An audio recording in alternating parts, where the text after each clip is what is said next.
Good morning, everybody. It's good to be home. Good to be here at church. Sorry I missed last week. I'm feeling much better than I was. And let's see, what else? Happy Mother's Day. I had a big, long list of announcements, and apparently it didn't download into the document I have, so that's why I'm hesitating. I'm like, wait, what happened to all my stuff?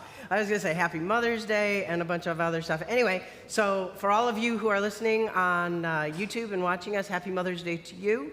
Happy Mother's Day to all of you who are here on site. We're glad to have you join us here at this time where we are intentionally creating this space together. Our next full moon drum circle is May 15th at 6:30. Hope that you join us then.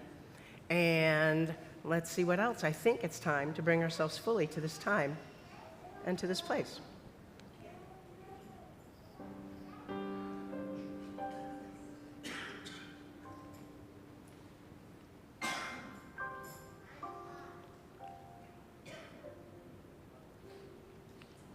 One of the reasons that we come together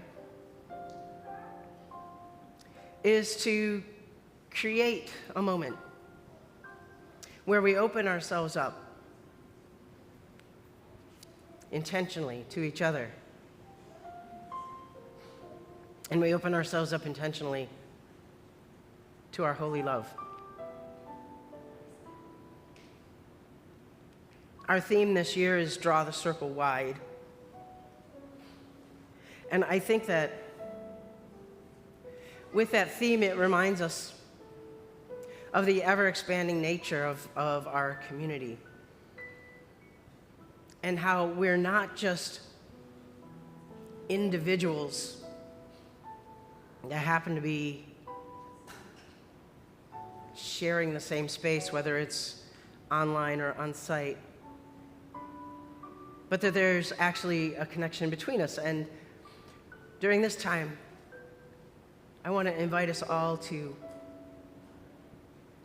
acknowledge that connection between us and to also help stimulate it, to make it stronger, to make our connection with God stronger. And so we draw this circle with one another, being in our bodies, knowing that our bodies are at various degrees of joy and sorrow, and that our bodies are responding to life in so many different ways, and yet we are taking this time intentionally to create a space. Again, whether we're online or we're on site, our bodies are present with us. So breathe deep into your embodiment, this gift of God. Feel the connection that you can create within yourself, with God, and with the others of us who are making this moment special.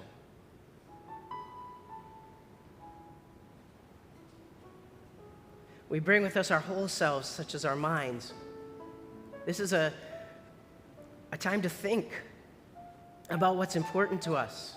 Think about how we are important to one another. To understand the teachings of our divine beloved. Know that your mind can only capture so much at one time. Don't expect yourself to be more than you are, but also expect yourself to be more than you've been. And that your mind is a gift of God, so expansive, so able, and that as we each think, we connect with each other, making that circle firmer, and yet also expansive and permeable for others to join us. So breathe into your mind. Be grateful for this gift of connection.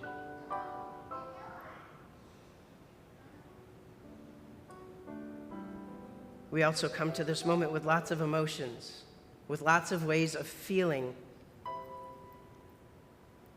And however you are and whoever you are, allow your emotions to be fully present with you. And know that that emotional landscape that we have doesn't just stop within us. It doesn't stop within our embodiment. Just like our thoughts come forth with the way that we speak and with our body language, so do our emotions. And so we connect emotionally with each other, on site and online, drawing that circle more firm, thanking God for the gift of the emotions that we have. As we breathe into those emotionals, that emotional landscape, and experience our spiritual self, our soul, the ineffable, the part that also connects person to person and creation to creator, the part that has so much complication, just like the rest of us. And we breathe into our soul or our spirit or that aspect of ourselves that is our isness as a gift of God, knowing that we cast ourselves outward as we cast ourselves inward.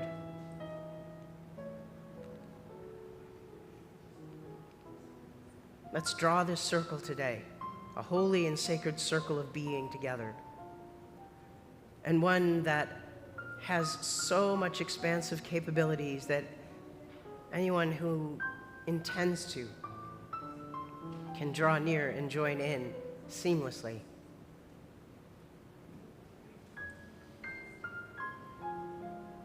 With all of who you are, and with all the ways that God loves you, we bring ourselves fully to this time and to this place.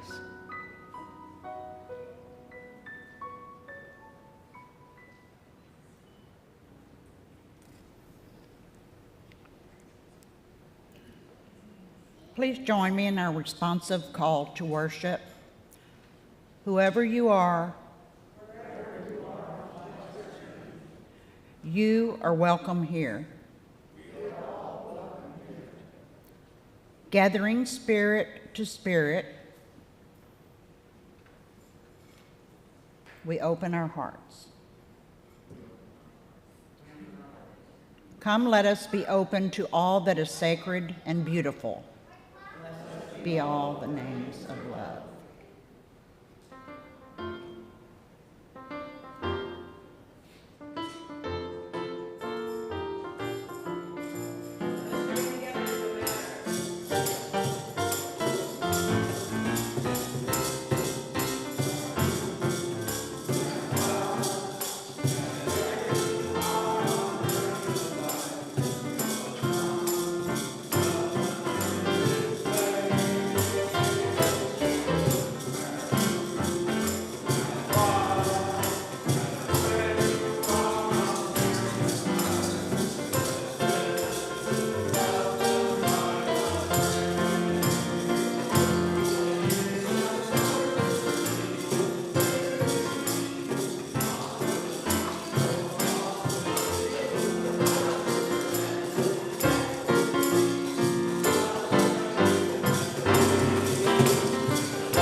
was fun.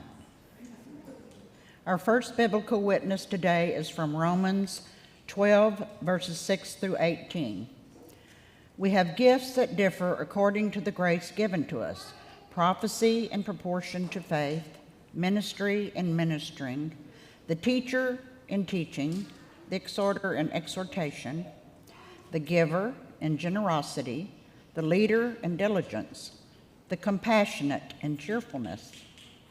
Let love be genuine, hate what is evil, hold fast to what is good, love one another with mutual affection. Outdo one another in showing honor. Do not lag in zeal, be ardent in spirit, serve the Lord. Rejoice in hope, be patient in suffering, persevere in prayer, contribute to the needs of the saints, extend hospitality to strangers. Bless those who persecute you. Bless and do not curse them. Rejoice with those who rejoice. Weep with those who weep. Live in harmony with one another. Do not be haughty, but associate with the lowly.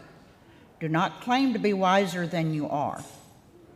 Do not repay anyone evil for evil, but take thought for what is noble in the sight of all.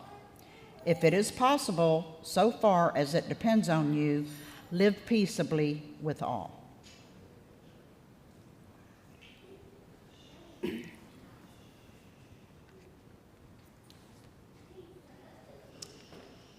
Our contemporary witness today is called Tune My Heart. It's from Reverend Vince Amlin from the UCC Daily Devotional, and I'm going to ask your grace today, as I know that I'm going to cough periodically. I'm almost through this whole cold debacle thing. Did not have COVID, did not have flu, did not have pneumonia, so yay, that's exciting. But still got some effects from it, so if I cough and I mute myself, please just lift your hands up, pray for me, know I'm going to be okay. So Reverend Vince Amlin says, now there are a variety of gifts, but the same Spirit. There are a variety of services, but the same Lord. And there are a variety of activities, but it is the same God who activates all of them in everyone. To each is given the manifestation of the Spirit for the common good.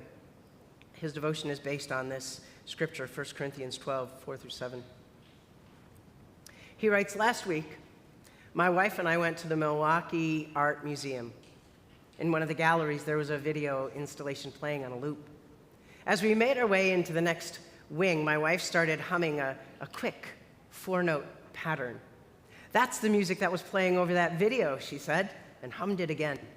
Oh, no, it wasn't, I insisted. It sounded like this.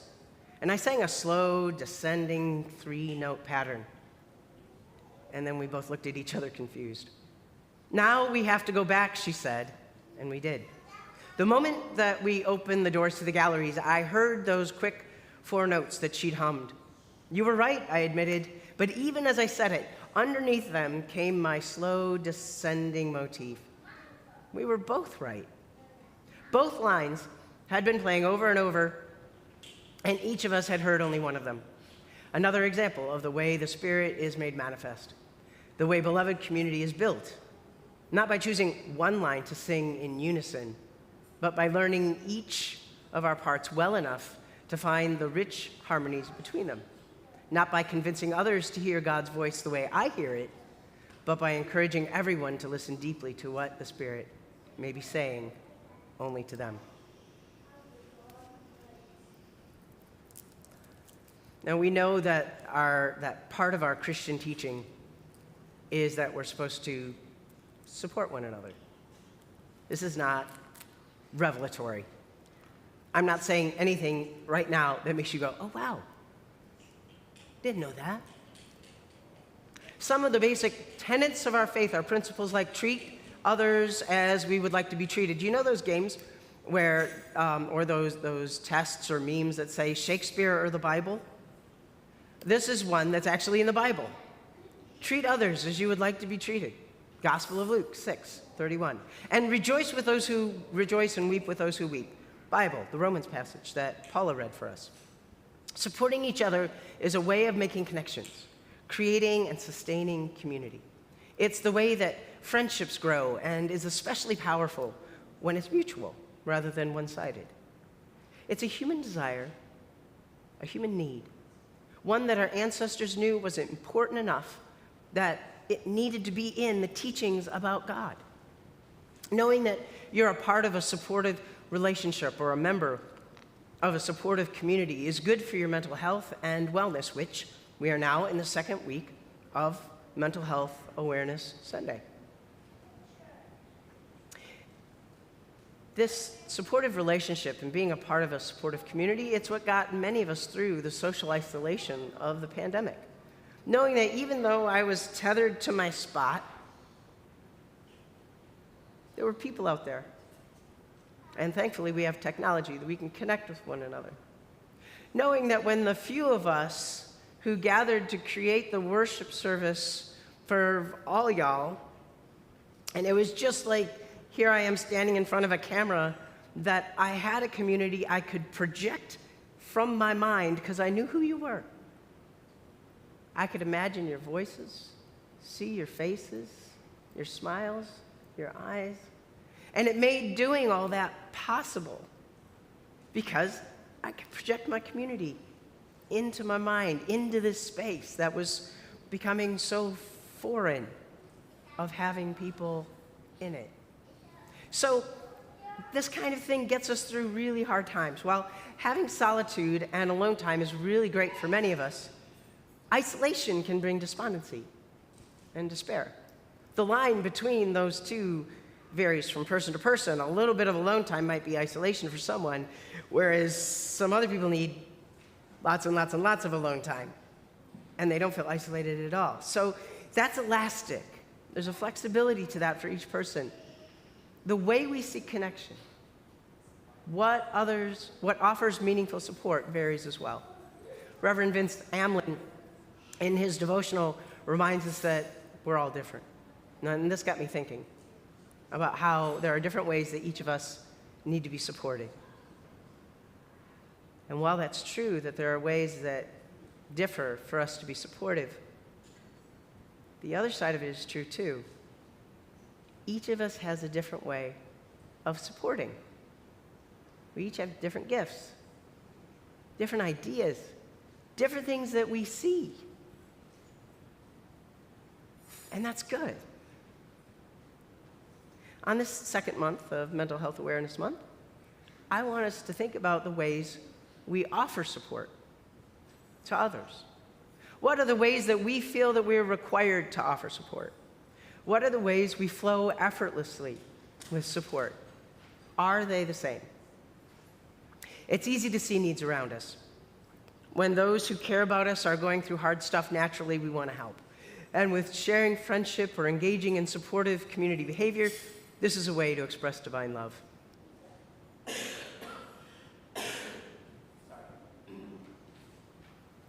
While our faith teachings tell us that we're supposed to be zealous in giving, we also have to remind ourselves that each of us are finite beings. We can only do so much. Paul writes to the people in Rome about the different kinds of gifts they have. Some are teachers, some offer compassion, some are encouragers, some are leaders, and the list goes on. Paul teaches that each person is to learn their gift and to learn to flow with it, to be free with it. But let's not confuse having a gift that flows out of a personality the way God has created us with the need to cultivate basic, good human character. Both things are needed. For instance, compassion is mentioned as a gift by Paul. Leadership is mentioned as a gift by Paul. And some might say, well, I'm a leader. I'm gifted in leadership. I don't need to be compassionate to you. I don't have that gift. Sorry, suck it up. It's just the way it's going to be. Is that right? That's ridiculous, isn't it? Someone might say, well, my gift is compassion, so I'm just not going to do anything. Because all I can do is go, I understand. Is that right? No, of course not. We need to get busy. We need to do things. So there's a place for your gift to flow, and yet there's also just basic human good characteristics that we need to have and that we need to cultivate and develop. To be a well-rounded person and to have good mental health for ourselves and for the people around us. The leader should absolutely exhibit compassion.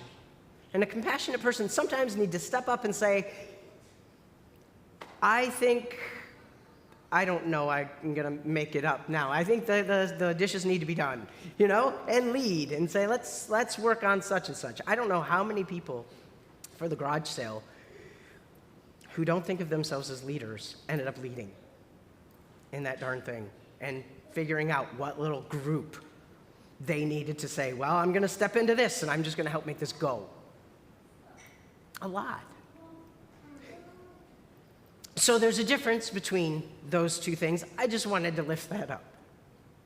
Where was I? Yep, I said that. So there's a difference between being delighted to have a gifted way of offering support and cultivating good character so that we can, when the necessity of being supportive presents itself, we can do that.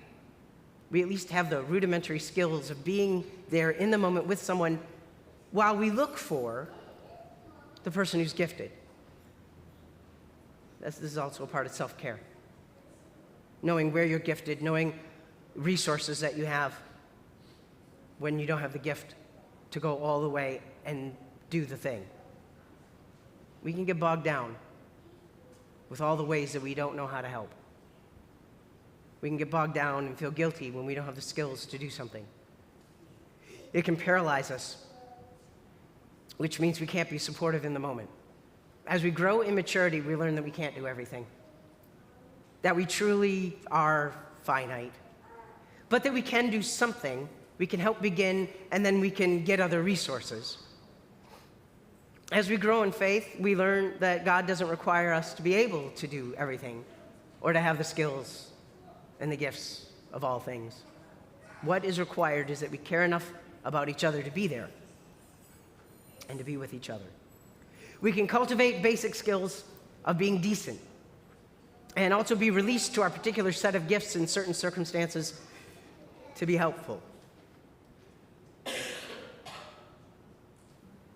It's a joy to flow in our particular gifts. It makes us feel accomplished, fulfilled. When we're in that space, it means that the people who receive our gifts are able to do so freely because they were given it freely. They were given it joyfully. The trick can be to know what kind of support a person might need. Reverend Amlin, when he talks about this song that he and his wife heard different parts of, helps us to see that sometimes we only hear part of. We only understand part of. Deep listening, like when they went back the second time, to intentionally hear that music, allows us to get a greater grasp on what's being expressed. There are times when it's easy to look at a situation and decide for someone what they need based on what we might need in that situation. And we might even be partially right. We might even be hearing one line of notes. We might be hearing the 4 high notes, the 3 low notes, but maybe not pulling it all together. When we offer support, it's important to discern whether we're doing so for the health and well-being of the person we want to care for or for our own sake. This can be a challenge to figure out because when we first undertake this kind of self-reflection, it gets confusing, and then we start to feel guilty, and we can be all over the place, and we're like, God showed me the way. Am I doing this for me or for them? And sometimes just do it is the right answer. But sometimes it's important to pause. And that pause can become second nature. The key is to learn how not to make assumptions. One thing that I particularly appreciate about the ministry of Jesus is that he often took that pause and he asked questions before moving forward. Obvious questions. He encountered a blind man and he said, "What would you like? What do you want?" Well, I want to see. I just wanted to make sure. Because maybe you were hungry and first you wanted some food. I'm not going to make any assumptions about what you want. I think that that's an important lesson in the Jesus story that we need to learn when we want to reflect a godlike nature. So sometimes supporting each other is more about taking time to be together than it is about specific action. Not that actions aren't important. Actions are super important. Helping people find things that they need, whether it's items, lodging, food, water, medical services, camping opportunities, if you know what I'm referring to, job opportunities, things like that are crucial to offering support. A lot of times, though, what's needed first is our presence and our understanding. When someone feels like they're being offered what they really, really, really need, their wellness quotient grows far beyond the need being met. And so does yours. When we let go of our need to be supportive and are present with people that we care about, all of our wellness factors increase. Our love expands to fill the space that we create. The presence of holy love knits us together, makes us stronger, makes us better known and healthier in our souls, our hearts, and our minds. And our faith leads us, and our gifts flow. And with that, my friends, peace.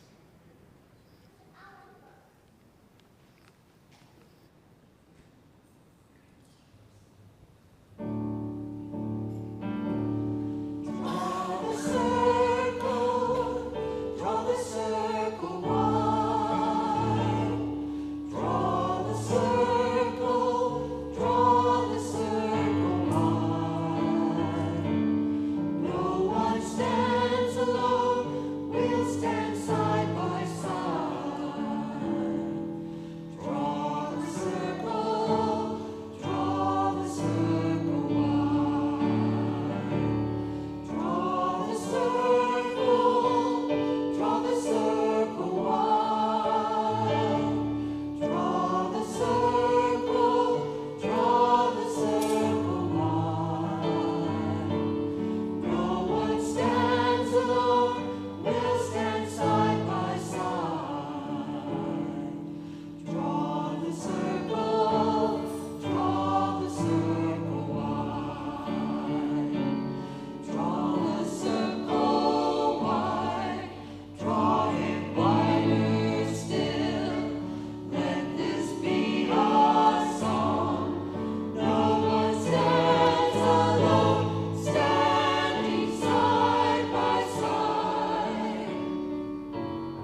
as we prepare our hearts for this prayer, and after hearing the Draw the Circle Wide song, I just want to say a big thank you to everybody who kind of widened the circle last week when suddenly it came to my attention, partially through the wise voice of my partner, that I probably wasn't going to be able to lead church on Sunday. Because I was like, no, I'm sure I'll be fine. She's like, you might want to get people to help just in case. And so, Reverend Alicia, I want to thank you for stepping into the leadership role on a surprise Sunday. And also everybody else who helped to shift. The AV team had to do some shifting. It's not just putting a microphone on somebody else. It's actually changing things in the script and stuff like that. So, you know, Marshall did some shifting. I'm sure you had to be, okay, expectations changed. And so did you. Expectations changed. And I'm grateful for a grace-filled community that does ministry, regardless. So as we prepare our hearts for this pastoral prayer moment, knowing that the whole goal of this year is to draw that circle wide, know that you're a part of that circle and that you're a part of that expansion. And as we do anything in this church or in this Houston Association or the South Central Conference, there's a place for you if you want to be a part of it. So let's lift our hearts in prayer. There's so much holy love going on in this world. Today is Mother's Day. So we send out all the energy that we can for those who are celebrating this beautiful day, for all the ways that they have given themselves to being a mother. We are deeply grateful. The holy and sacred task of the divine feminine we honor. And we're grateful for those who are doing the work in government of making policies and legislations that are inclusive, that are filled with equality, people who are pushing against exclusive legislation and policies. We offer them our support by sending out our spirits to them to bolster them up, knowing that the work of social justice is something that Jesus cared deeply about, making sure that no one went without and that those who were bound were liberated, those who were hungry were fed. The social system that Jesus lived in at the time was challenging, and we can appreciate that, and we are called to be your hands and your feet in this world. Help us to do that well. Help us to not be fear-based in our reactions, but to lead with the faith of knowing that we are on the shoulders of so many before us, and there will be others on our shoulders next, and that the whole goal of it is to spread as much care, compassion, love, generosity around as absolutely possible. May our family, all of our families, know the freedom that they need to raise their particular children the way they need to be raised. Help us this month to attend to our mental health and our wellness, oh God, to not shirk that aside, but to say, I am a child of God, and I am called to find my center, to be balanced, to sense the love of the divine, and to walk in it, and then to give it, to share it liberally, to know that there's plenty, there's absolutely enough to go around. Help us to find our footing here at Plymouth Holy Love so that we can continue to do the work that you've called us to do in whatever way you've called us to do it, to find our liberty, to find our voice, to view through our lens with the vision that you've given us, and to to rejoice in all the successes, whatever that means, and to grieve with one another, whatever failures or sorrows we might have, and to join arms side by side, ever expanding this beautiful place that we call home. And because we are an expanding place, because we do this work and this ministry together as one church, let us lift up our voices in these words of prayer, saying, Holy Love, we accept your invitation to walk with you and with each other. When we are feeble, help us reach out to your strong arm. When we are in trouble, help us call on your grace without guilt. Increase our faith when our destination seems distant and our hearts are heavy. Remind us that our doubts are evidence of thinking and feeling deeply. Draw us as a family of faith. Where there is discord, help us mend. Give us ears to hear each other and hearts to love beyond our fears. We long to know your sacred presence more fully each day and share it with each other. We yield to Spirit. Show us how to live more honestly and to see the needs around us so we can make a difference. Our hearts are grateful and sing praises for the beauty, wonder, and mystery of love.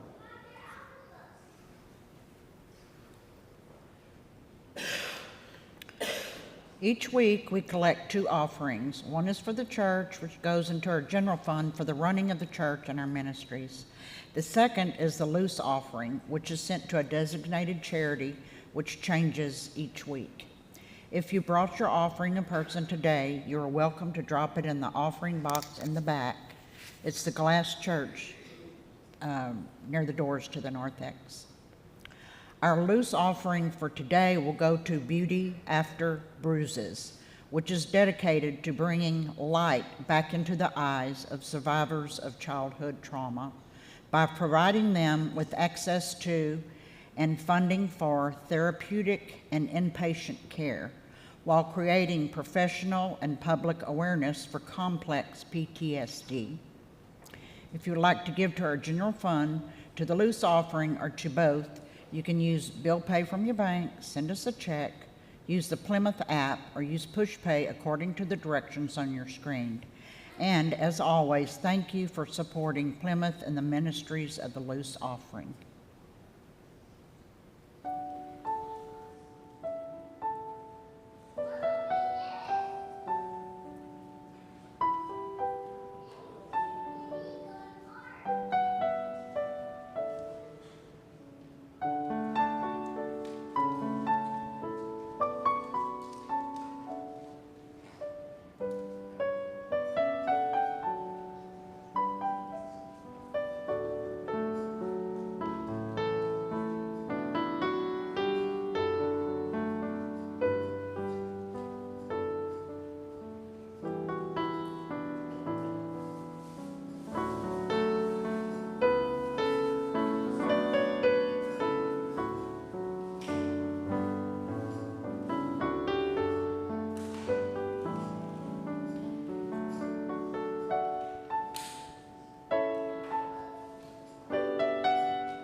please join me in our responsive offertory prayer? Some of us give out of our abundance. For all these gifts, we seek your blessing. To be a resource of freedom for the oppressed.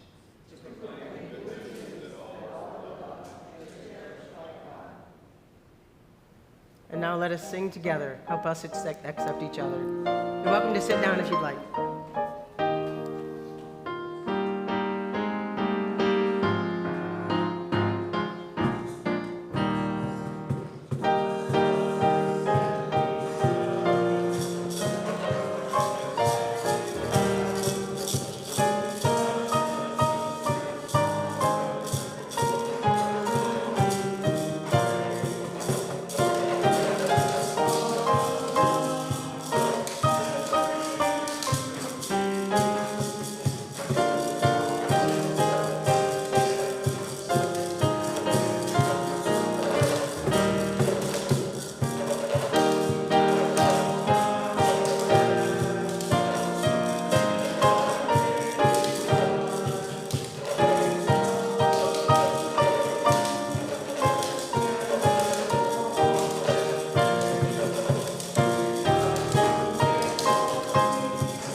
And now it's time to go from this moment to whatever it is you have next.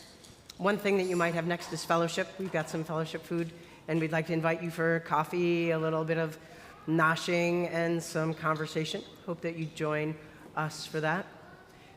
But there's a bigger next that happens after this, and it's kind of re-entering into your life. We create a special space here just to be together.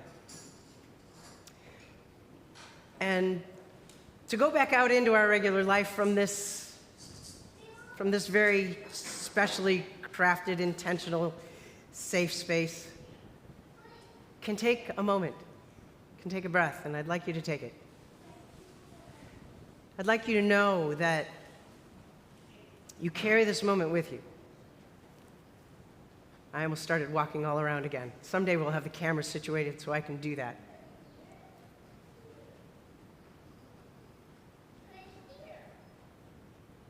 This is a good moment to be together. And the next moment that you go into is good too. Because you get to carry all the good energy from this time, whether you're online or here on site, into the rest of your life. Into the rest of the week where you interact with people and you can carry the energy from this God energy that has infused you. But take a moment to kind of let the bands drop a little bit. Not of full connectivity, but just to ease in the rest of the world. And know that this is a part of our ministry. This is a part of why we do this, so that we can eat and drink the fullness of our experience one with another, to find our own beauty, and see the beauty of each other with the eyes of God. So go forth, my friends, in the shininess of this moment. Go forth knowing that you're bigger than you ever thought that you were, that you have gifts that you flow in, and that you have basic things that you know how to do. Go forth knowing that we are stronger together in peace and as peacemakers.